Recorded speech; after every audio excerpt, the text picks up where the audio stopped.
कार्यक्रम तारों तले जिंदगी।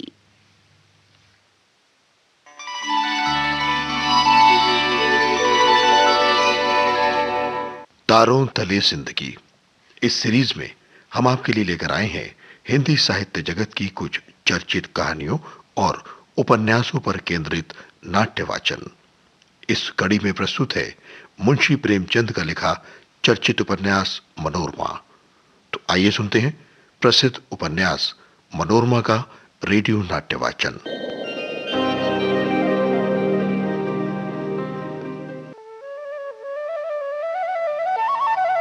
कठिनाई से ढूंढने पर शंखधर चक्रधर की गोद में लेटा था और चक्रधर भगवान दास के नाम से उस गांव में रहता था। और अब सुनते हैं मनोरमा के रेडियो नाट्य वाचन की 47वीं कड़ी।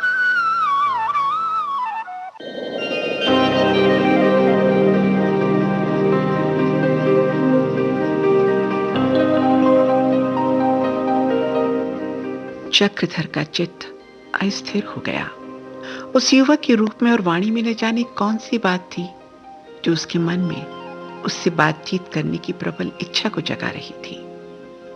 जरा पूछना चाहिए कि ये युवक कौन है, क्यों मुझसे मिलने के लिए इतना उत्सुक है, कितना सुशील बालक है, इसकी वाणी में कितनी विनय है और स्वरूप देव कुमारों का सा है। एक आदमी पानी लाया। शंखधर ने मुंह हाथ धोया और चाहता था कि खाली पेट पानी पी ले, लेकिन चक्रधर ने मना कर दिया। हाँ हाँ हाँ, ये क्या करते हो, अभी पानी ना पियो, आओ पहले कुछ भोजन कर लो। शंखधर, बड़ी प्यास लगी है।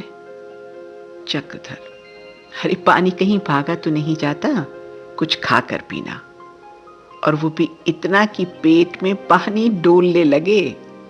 शंखधर, 2 ही घूंट पी लूं, नहीं रहा जाता। चक्रधर ने आकर उसके हाथ से लोटा छीन लिया और कठोर स्वर में कहा, अभी तुम 1 बूंद पानी भी नहीं पी सकते। अरे क्या जान देने पर उतारू हो गए हो? शंखधर को इस फंसना में जो आनंद मिल रहा था वो कभी माता की प्रेम भरी बातों में भी नहीं मिला था। मंदिर के पीछे छोटा सा बाग और कुआं था। वहीं एक वृक्ष के नीचे चक्रधर की रसोई बनी थी। चक्रधर अपना भोजन आप पकाते थे, बर्तन भी आप ही धोते थे, पानी भी खुद खींच कर लाते थे। शंखधर उनके साथ भोजन करने गया तो देखा कि रसोई में पूरी, मिठाई, दूध, दही, घी सब कुछ है। उसे बड़ा आश्चर्य हुआ जब उसने देखा कि ये सारे पदार्थ उसी के लिए मंगवाए गए हैं। चक्रधर ने उसके लिए खाना पत्तल में रख दिया और आप कुछ रोटियां और भाजी लेकर बैठे जो खुद उन्होंने बनाई थी। शंखधर ने कहा, आप तो सब मुझी को दिए जाते हैं, अपने लिए तो कुछ रखा ही नहीं आपने। चक्रधर, मैं तो बेटा रोटियों के सिवा और कुछ नहीं खाता, मेरी पाचन शक्ति अच्छी नहीं है ना, बस दिन में 1 बार खा लिया करता हूं। शंखधर, अगर आप ना खाएंगे तो मैं भी ना खाऊंगा। आखिर शंखधर के आग्रह से चक्रधर को अपना 16 वर्षों का पाला हुआ नियम तोड़ना पड़ा। उन्होंने झुंझला कर कहा, अरे भाई, तुम बड़े जिद्दी मालूम होते हो, अच्छा लो मैं भी खा लेता हूं। उन्होंने सब चीजों में से जरा जरा सा निकाल कर अपनी पत्तल में रख लिया और बाकी सारी चीजें शंखधर के सामने रख दी। शंखधर, आपने तो केवल उल्हाना छुड़ाया है, लाइए मैं परोस दूं।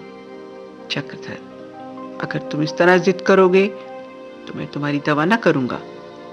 शंखधर, मुझे क्या, न दवा कीजिएगा तो यहीं पड़ा पड़ा मर जाऊंगा। अरे कोई रोने वाला बैठा हुआ है क्या? ये कहते कहते शंखधर की आंखें सजल हो गई। चक्रधर ने विकल होकर कहा, अच्छा लाओ, अपने हाथ से दे दो, अपशब्द क्यों मुंह से निकालते हो? शंखधर ने सभी चीजों में से आधी से अधिक उनके सामने रख दी और आप एक पंखा लेकर उन्हें छलने लगा। चक्रधर ने वात्सल्यपूर्ण कठोरता से कहा, मालूम होता है आज तुम मुझे बीमार करोगे, भला इतनी चीजें मैं खा सकूंगा?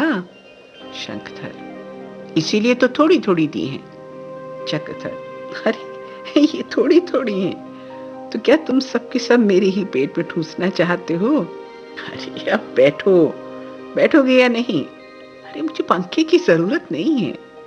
शंखधर, आप खाएं, मैं तो आपका झूठन खाऊंगा। उसकी आंखें फिर सजल हो गईं। चक्रधर ने तिरस्कार के भाव से कहा, अरे क्यों भाई, मेरी झूठन क्यों खाओगे?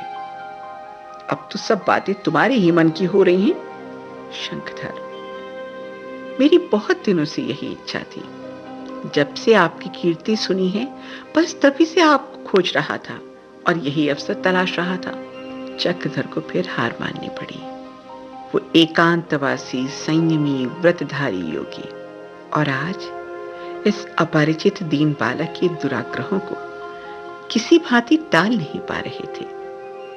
चक्रधर जब भोजन करके उठ गए तो उसने उसी पत्तल में अपनी पत्तल की चीजें डाल दी और भोजन करने बैठ गया।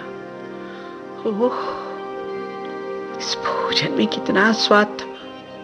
क्या सुधा में इतना स्वाद हो सकता है? चक्रधर हाथ मुंह धोकर गदगद कंठ से बोले, देखा, तुमने आज मेरे 2 नियम भंग कर दिए।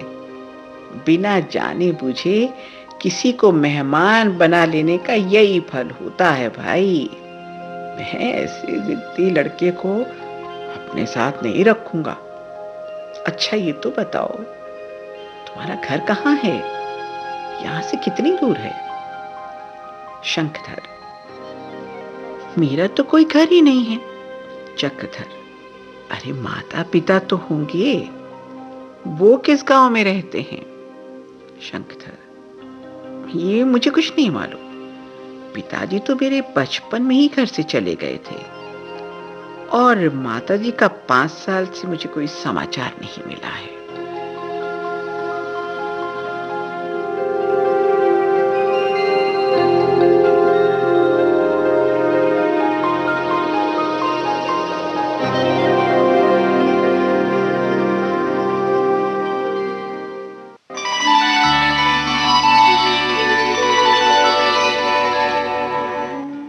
तारों तले जिंदगी क्रम में अभी आप सुन रहे थे मुंशी प्रेमचंद के लिखे उपन्यास मनोरमा का रेडियो नाट्य वाचन।